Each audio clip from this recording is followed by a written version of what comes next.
Hai, nama saya Jennifer Litania. Di sini saya menjabat sebagai ketua kelompok dan saya bertugas untuk mencari informasi tentang keberhasilan yang dicapai B.J. Habibie.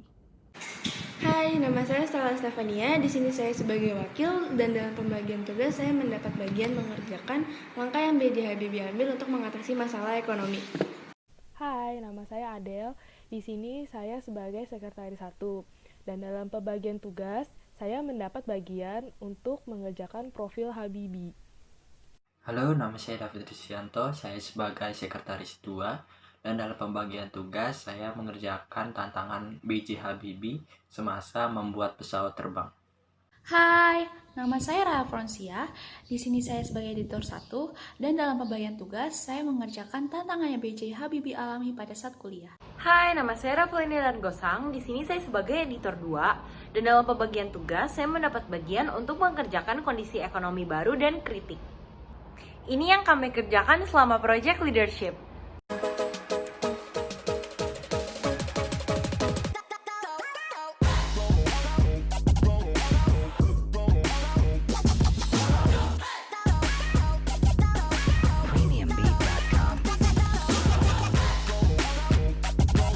Menjelaskan visi misi dari kelompok kami. Visi kami yaitu menjadi pemuda yang berdampak bagi bangsa dan negara Indonesia yang berlandaskan firman Tuhan. Karena kita sebagai pemuda Kristen harus bisa menjadi garam dan terang dunia.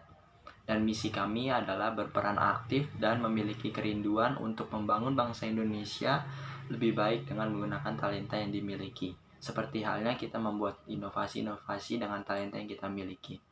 Dan ayat sebagai pendukung visi misi kami yaitu diambil dari Matius 5 ayat 16, Matius 5 ayat 13, Matius 5 ayat 14. Dalam Matius 5 ayat 16 berkata, "Demikianlah hendaknya terangmu bercahaya di depan orang, supaya mereka melihat perbuatanmu yang baik dan memuliakan Bapamu yang di surga." Dalam Matius 5 ayat 13, "Kamu adalah garam dunia. Jika garam itu menjadi tawar, dengan apakah ia diasinkan? Tidak ada lagi gunanya selain dibuang dan diinjak orang." Matius 5 ayat 14, "Kamu adalah terang dunia. Kota yang terletak di atas gunung tidak mungkin tersembunyi." Jadi melalui ayat tersebut kita bisa semakin lebih lagi sungguh-sungguh dalam menjalankan visi misi kami.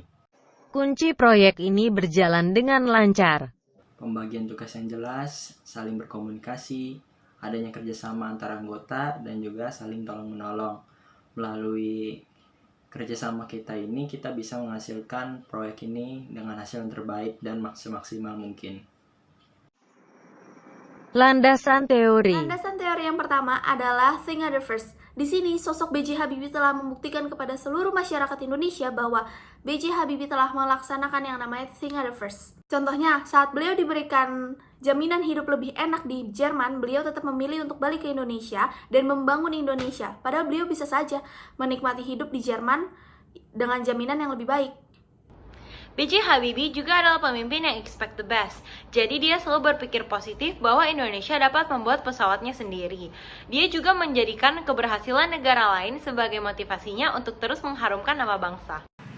Landasan teori yang berikutnya adalah respond with courage. Membuat pesawat bukanlah hal yang mudah karena diperlukan pengetahuan dan keberanian yang cukup. Habibie telah membekali dirinya dengan pengetahuan dan memiliki keberanian sehingga bertekad untuk membuat pesawat. Habibie tidak pernah menunda rencananya dalam membuat pesawat dan berani mengambil resiko dengan mengajukan keinginannya kepada pemerintah Indonesia. Ia yakin bahwa Indonesia dapat membuat pesawatnya sendiri. Yang dimaksud dari accept responsibility sendiri, ia menjalani perannya dengan sangat bersungguh-sungguh dan tidak mengeluh sehingga hasilnya pun maksimal sesuai harapannya. Selain itu, ia juga mengapresiasi apa yang telah dikerjakan bawahannya. Hunger for wisdom. Sebelum membuat pesawat, Habibie telah menetapkan tujuannya saat di Jerman. Ia telah mencari tahu cara-cara membuatnya dan bagaimana cara mencapainya.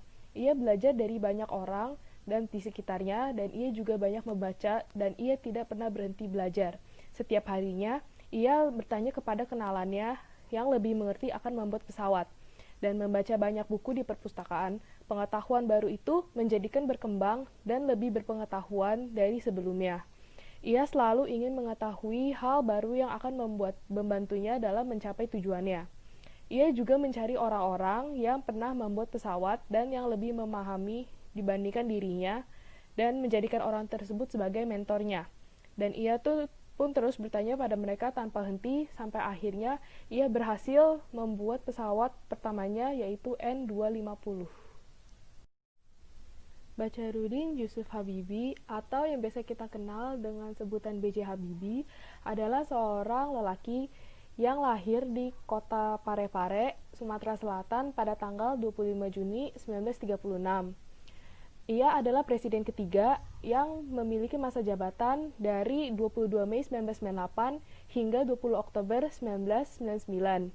Masa pendidikannya ia habiskan di Institut Teknologi Bandung atau yang kita singkat ITB dan juga di RWTH Aachen di Jerman. Pak Habibie memiliki seorang istri yaitu bernama Hasri Ainun Besari serta dua anak yaitu Ilham Akbar dan juga Tarek Kamal. Tantangan yang dihadapi Habibie selama kuliah sendiri berawal dari ia berkuliah di Jerman tanpa menggunakan beasiswa atau semuanya dibiayai oleh orang tuanya. Dan dari situlah ia harus tinggal di Jerman dengan jarak yang jauh dari kampusnya dan fasilitas yang seadanya atau tanpa adanya pemanas dan kamar mandi untuk menghemat pengeluarannya. Dari persoalan perut, ia juga makan seadanya. Bahkan kadang-kadang ia makan apel jatuh yang tidak dimakan oleh kuda yang dia temukan pada saat berjalan ke kampusnya. Selanjutnya, karena ia kuliah tidak menggunakan beasiswa, ia seringkali diremehkan oleh teman-temannya. Terakhir, selama menjalani kuliahnya, Habibie 2 kali dikira telah meninggal dikarenakan penyakit TBC tulang yang ia derita. Tantangan B.J. Habibie semasa pembuatan pesawat. Setelah B.J. Habibie lulus S3 dari Jerman, ia kembali ke Indonesia untuk membangun industri penerbangan di Indonesia dan ia dipercayakan untuk memimpin IPTN atau sekarang dikenal dengan PT Dirgantara Indonesia. Tantangan terbesar yang dihadapi adalah penggunaan dana yang besar sekitar 650 juta dolar Amerika Serikat dan pada saat itu juga terjadi krisis moneter dan intervensi IMF yang membuat proyek ini harus berhenti dan begitu juga dengan IPTN karena adanya krisis moneter, IMF tidak mau meminjamkan uang atau memberikan subsidi kepada IPTN. Kondisi ekonomi Orde Baru. Pada awal tahun 1997, sudah mulai terjadi tanda-tanda krisis ekonomi. Hal ini terjadi karena banyak perusahaan nasional memiliki utang di luar negeri. Selanjutnya, pada pertengahan tahun 1997, tepatnya pada bulan Agustus, rupiah mulai melemah dan meninggalkan sistem kurs terkendali. Hal ini terjadi karena cadangan devisa rontok untuk menjaga dolar Amerika tetap pada 2.000 sampai 2.500 rupiah. Selanjutnya, kurs mulai mengambang hingga menyentuh angka 13.000 lalu turun lagi menjadi 8.000. Puncaknya adalah pada Mei sampai Juni 1998 ketika terjadi kerusuhan, nilai rupiah menjadi semakin turun hingga dolar Amerika mencapai titik tertingginya yaitu 16.650 rupiah pada Juni 1998.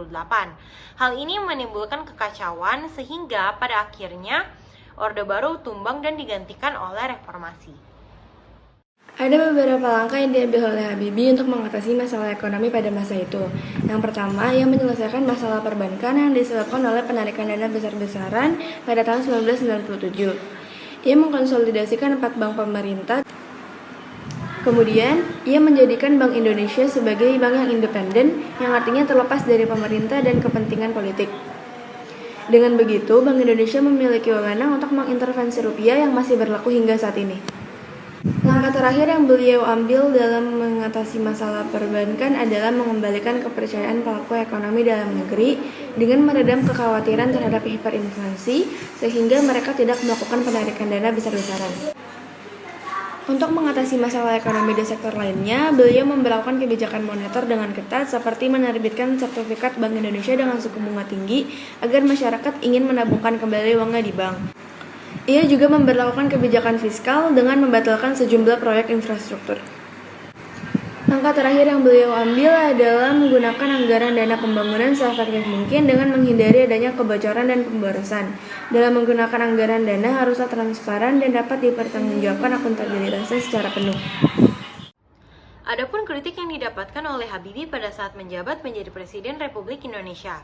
yaitu pada saat ia memberikan referendum kepada Timor Timur, di mana 78,5% warga Timor Timur memilih untuk berpisah dari Indonesia. Banyak cemooh dan kritik yang diberikan kepada Habibie yang kemudian menjadi tonggak kejatuhannya. Sehingga pada Oktober 1999, MPR mengadakan sidang dan meminta pertanggungjawaban Habibie sebagai Presiden Indonesia. Namun pada 20 Oktober 1999, pidato pertanggungjawaban Habibie ditolak dan akhirnya Habibie memutuskan untuk tidak mencalonkan diri kembali sebagai Presiden Indonesia. Keberhasilan-keberhasilan yang telah dicapai oleh B.J. Habibie tentunya tidak asing lagi kan di telinga kita. Yang pertama, beliau berhasil mendapatkan gelar doktor saat merintis ilmunya di Jerman.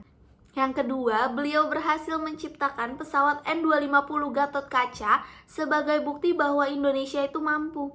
Yang ketiga, beliau berhasil mendapatkan penghargaan nasional bahkan internasional. Nah, yang keempat, beliau ikut aktif dalam pemerintahan Indonesia.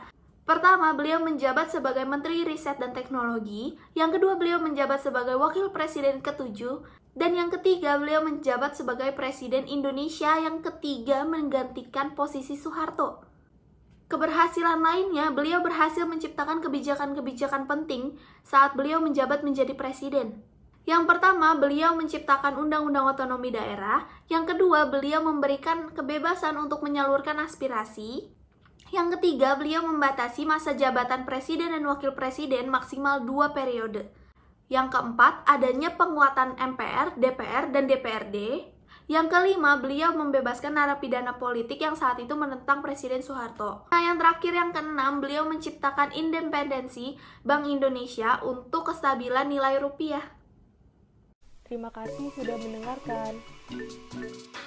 Terima kasih sudah mendengarkan. Terima kasih sudah mendengarkan. Terima kasih semuanya sudah mendengarkan.